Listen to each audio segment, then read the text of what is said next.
10,000 ህዝብ ነው በሚይዝ መልኩ ነው ይሄ ተዘጋጅቶ የተጠናቀቀው። ይሄ ቢጫው ሴቶች፣ ይሄ ደግሞ አረንጓዴ ነገሩ የወንዶች ነው።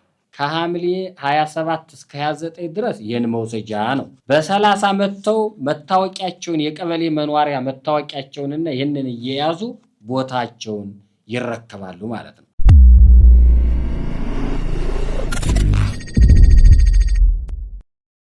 በስመ አብ ወወልድ ወመንፈስ ቅዱስ አሐዱ አምላክ አሜን። እንኳን ለእመቤታችን ለቅድስት ድንግል ማርያም የጾመ ፍስለታ ለማርያም ለ2018 ዓ.ም በሰላም በጤና ደረሳችሁ እያል ከዚህ በመቀጠል እንግዲህ በገዳሙ ያለውን መንፈሳዊ አገልግሎትና ለሱባኤ የሚመጡ ምዕመናንን ያቀባበል ዝግጅታችንን እንገልጣለን ማለት ነውና ከዚህ ቀደም የነበረውን አሰራር በማረም በማስተካከልና በማመዘን የምዝገባ ቦታ ደላውን ፍትሃዊ በማድረግ በአራቱም የተለያዩ መንገዶች ለመለየት ተሞክሮ እየተሰራ ነው ማለት ነው።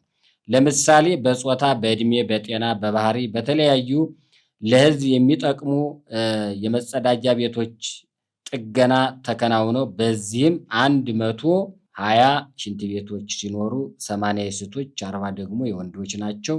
ሻወር አለ። እነዚህ ሁሉ ተዘጋጅተዋል። በተቻለ መጠን በቂ አስተማማኝ የ24 ሰዓት የውሃ ችግር ነበረ።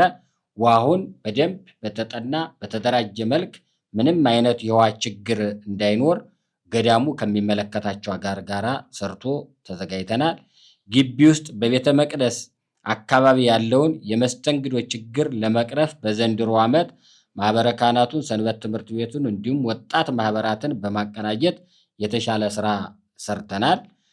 ለተመላላሽ ለሚያስቀድሱ ሱባኤ እዚሁም ለሚይዙም እየተመላለሱ በየቀኑ ምህላውን ለሚከታተሉ የትራንስፖርት አገልግሎት ከአራቱም አቅጣጫ ከአዲስ አበባ ለሚመጡ መመላለሻ ከአንበሳ ከሸገር እንዲሁም ከድርጅቶች ተነጋግረን ጨርሰናል።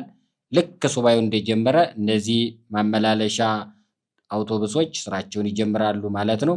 እንግዲህ ከሽሮ ሜዳ እስከ ገዳሟ መዳረሻ ያለውን የመኪና ፓርኪንግ እሱ ነበረ ችግር። እሱንም ደህንነቱን ለማስጠበቅ ሲባል 84 መንፈሳዊ ወጣቶች በተቀናጀ መልኩ ምንም አይነት ችግር ሳይኖር የመኪና ፓርኪንግ ሰው መኪናውን በአግባቡ እንዲይዝና መኪናውን በአግባቡ መውጣት መግባት እንዲችል ይህም ስራ ተሰርቷል ማለት ነው። ለተለያዩ መስተንግዶ የሚሆኑ 250 ወጣቶችን አዘጋጅተናል። እነዚህንም 64 ሴቶች አሉ፣ 184 ወንዶች ናቸው። እነዚህ ያስተናብራሉ። ምንም አይነት ነገር ሰው ተመሳስሎ እንዳይገባ፣ ችግር እንዳይፈጠር፣ ሱባኤተኛው እንዳይዘናጋ ቅስቀሳ ያደርጋሉ፣ መውጫ መግቢያውን ያሳያሉ ማለት ነውና እነዚህ ሲደመሩ 250 ወጣቶች ናቸው። የአካባቢው ህዝብ ደህንነት በአስተማማኝ ለማስጠበቅ ከተለያዩ ባለድርሻ አካላት ጋራ ከፖሊስ፣ ከጸጥታ አካባቢ ከሚመለከታቸው አካል ጋር ሆኖ ወጣቱ ይህን ስራ ይሰራል ማለት ነው። በጸበል አካባቢም እንደዚሁ ወረፋ እንዳይኖር፣ ሰው እንዳይጉላላ ከተለያየ ከመላው ዓለም ስለሆነ ህዝባችን የሚሰበሰበው በጸበሉም ተጨማሪ 21 ክፍሎች የሴት 21 ክፍሎች የወንድ መጠመቂያ ሆነው በአስተማማኝ ሁኔታ ተዘጋጅተን ህዝባችንን ለማገልገል እየጠበቅን እንገኛለን ማለት ነው። በቤተ መቅደስ ውስጥ ያለው አገልግሎት ያለምንም ግፊያ በየበረንዳው ሱባኤ በያዘበትም ቦታ ሆኖ ለመከታተል እንዲችል በፕሮጀክተርና በስክሪን እንዲከታተል ይህንንም አስተካክለን ጨርሰናል ማለት ነውና በሰንበት ትምህርት ቤት የሚሰጠውን ማንኛውንም አገልግሎት በዚህ አይነት መልኩ እንትን እንዲል አድርገናል ማለት ነውና ስለዚህ እንግዲህ በተለይም በዚህ በሱባኤ የሚመጣው ህዝብ ሐምሌ 27 እስከ 29 ድረስ የምዝገባ ነው ያደረግነው። ሰው እየመጣ ይመዘገባል። ካርድ አለ፣ ያዳጋ ጊዜ አለ። ሰው ቢታመም መጥቶ ባረፈበት ቦታ ላይ ድንገተኛ ችግር ቢያጋጥም ያዳጋ ጊዜ ተጠሪ ይኖረዋል። ስለዚህ ቢጫዋ የሴቶች ናቸው፣ አረንጓዴው ደግሞ ወንዶች ይጠቀማሉ ማለት ነውና ስለዚህ ሐምሌ 30 ቀጥታ መጥቶ ሰው ቦታውን ይረከባል ማለት ነው። ስለዚህ ቦታውን የሚረከብበት ሱባኤተኛው ከሐምሌ 27 እስከ 29 ምዝገባውን ካከናወነ በኋላ ሐምሌ 30 መጥቶ ቦታውን ይረከባል።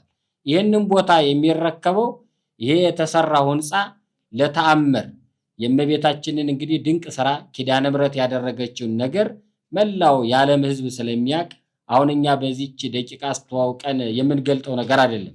እኛ እያስተዋወቅን ያለነው በሱባኤ ወቅት ያለንን ዝግጅት የምን ያህል ዝግጅታችንን አጠናቀን ጨርሰን ገዳሙ ምዕመኑን ለመቀበል የተዘጋጀ መሆኑን ለማብሰርና ለመግለጥ ነው እንጂ የእመቤታችን ታምር በአልጋ ላይ መጥተው ተነስተው የሚሄዱትን በሽተኞች በዓለም ዘንድ አልቆላቸዋል ተብሎ ተስፋቸው ተቀጥሎ የዳኑትን እነዚህን እናንተም ታውቁታላችሁ ማለት ነውና በዚህም ታምር 1200 ካሬ ላይ ያረፈ ህንፃ ሰርተን እንደምታዩት ያው ተጠናቋል። የፊኒሽንግ ስራ ነው የሚቀረው። ቅድመ ቀለም ተቀብቷል ማለት ነው። ከቀለም በፊት የሚቀባው ተቀብቷል። መብራት አስገብተንለታል። እዚህ ላይ ነው እንግዲህ ቅድም ያላቸው ጊዜያዊ ህዝቡን የሚያስተናግዱ ስራዎች የተሰሩ ማለት ነው። ስለዚህ 10,000 ህዝብ ነው በሚይዝ መልኩ ነው ይሄ ተዘጋጅቶ የተጠናቀቀው ማለት ነውና ህዝቡ ሲመጣ 10,000 ሱባኤተኛ ይቀበላል ማለት ነው።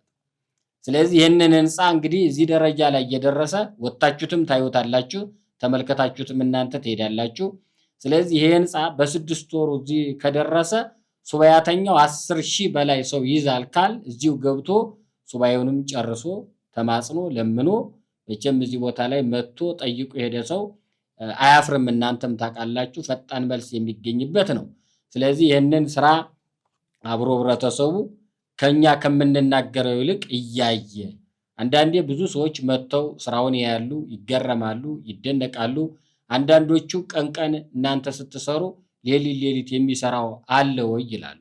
ይሄ እንግዲህ 10,000 ሰው የሚይዝ ህንፃ ነው ማለት ነውና በዚህ ላይ ነው እንግዲህ ሱባኤተኛውን ለመቀበል ተዘጋጅተን ያለ ነው ማለት ነው።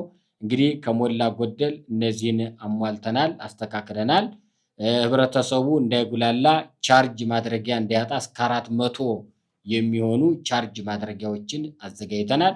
ህብረተሰቡ በዚህ አጋጣሚ እንግዲህ ህዝባችን የሚሰጠንን እየተከታተልን ዕለት በዕለት ተከታትለን በማሰራታችን ነው እዚህ ላይ የደረስነውና ስለዚህ በዚህ አጋጣሚ ህንፃውን የሚረዱ የሚያግዙ የሚያስተባብሩ ወገኖቻችን ካሉ የዚህ የገዳሙ አካውንት 100,037 80 77 9 ነው። ይሄ የገዳሙ አካውንት ነው ማለት ነውና እንግዲህ የተወደዳችሁና የተከበራችሁ የኢትዮጵያ ኦርቶዶክስ እምነት ተከታዮች ሁላችሁም እንኳን በድጋሚ እንኳን አደረሳችሁ እያል መንፈሳዊ አገልግሎታችን ቀደም ሲል እንደገለጥ ነው እንግዲህ የሰዓታት አገልግሎት አለን።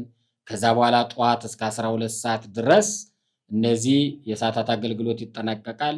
ከዛ በኋላ ስብሐተ ነግ እስከ 3 ሰዓት ድረስ ይጠናቀቃል። 3 ሰዓት ላይ ትርጉም የውዳሴ ማርያም ትርጉሙ ይቀጥላል። 5 ሰዓት ላይ ትምህርት ይሰጣል ማለት ነው። 6 ሰዓት ላይ ቀጥታ ቅዳሴ ይገባል። ከሰዓት በኋላ ምህላ አለን። ከሰዓት በኋላ ምህላችንን ካጠናቀቅን በኋላ ደግሞ እስከ ምሽቱ 1 ሰዓት ተኩል ድረስ ምን ጊዜም ትምህርተ ወንጌል ይሰጣል፣ ዝማሬ ይቀርባል። 24 ሰዓት አገልግሎት ይሰጣል ማለት ይቻላል። ከ1 ሰዓት ተኩል በኋላ ለተወሰነ ደቂቃ ዝግጅት ተደርጎ ወደ ሰዓታት ይገባል ማለት ነው። ስለዚህ አገልግሎታችን ይህንን የሚመስለው አብረን እየተከታተል እናስረዳለን፣ እንከታተላለን። ስለዚህ በዚህ አይነት መልክ ሁላችሁም የአገልግሎቱ የበረከቱ ተሳታፊ እንድትሆኑ በገዳሙ ስም ጥሪያችንን እናስተላልፋለን። የጸበሉ ሁኔታ መቼም ያጸበል ሁላችሁም ታውቁታላችሁ። በተለየ ሁኔታ ስራዎች ተሰርተዋል። የተወሰነ ጥገና እድሳት ተደርጎለታል። ይህንን በዋናነት አሁን የገለጥኳቸውን ጊዜያዊ መፍትሄ ናቸው የሚባሉትን የሚያስተባብሩ ገንዘባቸውን እየሰጡ የሚረዱ የሚያግዙ አሉ ማለት ነውና በጸበሉ ላይም ተጨማሪ አሁንም 42 ክፍሎች መጠመቂያ ተዘጋጅተዋል። ስለዚህ በዚያ በጸበሉ ላይ እሱንም ምንም አይነት ያለ ወረፋ ያለ ችግር ሰልፍ እንዳይበዛ ሌላ ቀርቶ ገቢ የሚያስገቡ አትርሱኝ በጸሎት አስቡን የሚሉ ሰልፍ አለ ታያላችሁ። በርካታ ሰው ነው ያለ። እሱንም ቢሆን ከመሰለፍ በገዳሙ አካውንት እንዲያስገቡ ነው ጥሪ እያደረግን ያለ ነው። ማንኛውንም ነገር አሁን የገለጥነው የገዳሙ አካውንት ስላለ ምንም አይነት ነገር ከሰው እጅ ንክኪ በጸዳ መንፈስ በገዳሙ አካውንት ገቢያችሁን እያስገባችሁ ማንኛውም መንፈሳዊ አገልግሎት ማግኘት ትችላላችሁ ማለት ነው። በተቻለ አቅም እንደ ዘንድሮ ሆኖ ቅድመ ዝግጅት የተደረገበት በጣም በተደራጀ ሁኔታ ስራ የተሰራበት ጊዜ የለም ማለት ነው። ስለዚህ እንግዲህ ህንፃውን በደንብ አድርጋችሁ ጎብኙ፣ እዩ፣ አሻራችሁን እንድታስቀምጡ ኢትዮጵያውያን ጥሪያችንን እናስተላልፋለን። ይሄ ሰፊ አገልግሎት የሚሰጥ ነው። በርካታ አዳራሾች፣ የክርስትና ማንሻ፣ ህፃናት የሚጠመቁበት ቦታ የለም። ቦታው ግቢያችን ጠባብ ነው። ህንፃው ተጠናቆ ሲያልቅ ፊት ለፊት ያለው መጠለያ እንዳለ ሙሉ በሙሉ ሲነሳ ግቢው ይለጠጣል፣ ይሰፋል። አዲስ የፓርኪንግ መንግስት የሰራው ስራ አለ ፊት ለፊት። እሱ ደግሞ የመኪና አገልግሎት ያው ማቆሚያ ፓርኪንግ ነው ማለት ነው። የነሱ እያንዳንዱ ፎርም ይሞላሉ ማለት ነው። ይሄን ፎርም ሲሞሉ ይሄ ቢጫው ሴቶች፣ ይሄ ደግሞ አረንጓዴ ነገሩ የወንዶች ነው። ስለዚህ ይሄ ጽሁፍ አለው እንደምታዩት። ይሄ ምንድነው? ተራ የቦታ አይነት አለ። መታወቂያ ይዘው ይመጣሉ። ስልክ አላቸው፣ እዚህ ይሞላል። ያዳጋ ጊዜ ስልካቸው ድንገት እንኳን ቢዘጋ እነሱን ማግኘት ባይቻል ችግር ቢፈጠር ያዳጋ ጊዜ ተጠሪ የሚል አለ፣ እሱ ይሞላል ማለት ነው። ይሄ እንግዲህ እየሞሉ አሁን ከሐምሌ 27 እስከ 29 ድረስ ይህን መውሰጃ ነው። በ30 መጥተው መታወቂያቸውን የቀበሌ መኖሪያ መታወቂያቸውንና ይህንን እየያዙ ቦታቸውን ይረከባሉ ማለት ነው። እንግዲህ ይሄ ቦታ ገዳም ነው። ሁሉም አበው መነኮሳት አባቶች፣ የገዳሙ አገልጋዮች 24 ሰዓት ጸሎት የሚደረግበት ታሪካዊ ጥንታዊ ቦታ ነው። ለዚህም ነው ቦታዋ የተወደደችና የተመረጠች ቦታ ስለሆነ ሰው ከተለያየ ቦታ የሚመጣውና መነኮሳቱ አባቶች በክብር አሁን ይህም ፕሮግራማችንን አውጥተናል።